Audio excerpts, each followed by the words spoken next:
All right, so following what I was saying last time is that when Tai Chi is done well and properly, that you emanate a certain pleasantness, certain harmoniousness that makes conflict disappear.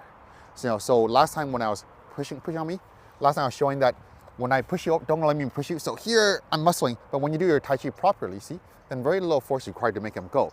And you feel peaceful, you feel pleasant as that occurs, yeah? So, but you might be wondering, it's like, well, that's pretty darn magical. Why isn't everyone doing that? And why aren't you just like causing miracles everywhere you go? And because there is a certain limitation to how much you could change someone in a given moment. So you're having a nice day, you're enjoying yourself. So I told you to pretend to give me a strong push, and you're like being aggressive. Go ahead, push. So, but deep down, you're still pretty peaceful and mellow. So it's not hard for you to get you to be pleasant with me. Now, if you're having the worst day of your life and you're very upset about something and you're generally not having a good time, it won't be so easy to cheer you up now, would it?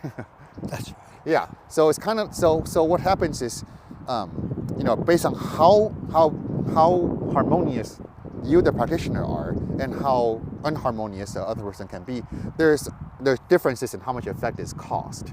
It's like if you're having a nice moment, I tell a joke, knock knock, who's there, something, and you'll laugh, okay? And if you're having a bad day, you're like, no, I'm not in the mood for it, right? Yeah. But if I keep telling you jokes, if you're having a bad day, maybe the 5th joke or the 12th joke or the 21st joke, you'll start to chuckle a little bit. You're like, okay, that's kind of funny. And if I keep telling you, maybe you'll start laughing really loud eventually.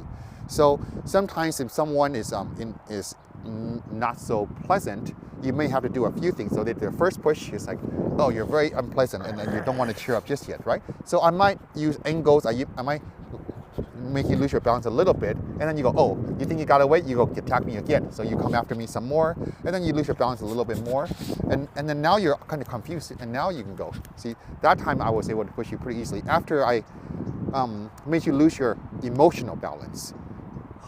Yeah, so if we were wrestlers, what we would do is I would push you a bit, and I pull you a bit, I go one direction, and then I go another direction.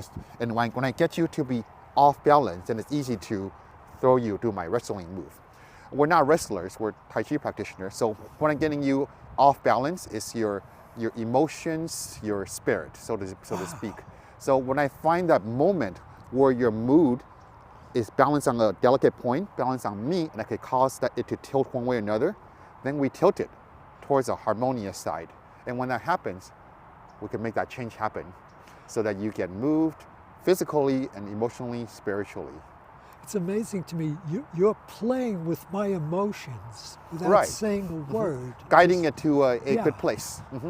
But I have to wait for the moment. I can't just be like, cheer up now, be happy. Like that doesn't work, right? But there's the moments in which there's a learning moment. It's a special moment where we are ready to change, or an opportunity exists to impact someone. And when that moment happens, then our movement happens, and then the result happens. But Chester, what's amazing to me is we use words and they don't work a lot of the time. You're using my energy. Sometimes there's something people need to hear, and sometimes people just need a hug. There's different ways of communication, and this is one of them. Wow. Okay, so thanks for helping me demonstrate. Thanks for watching.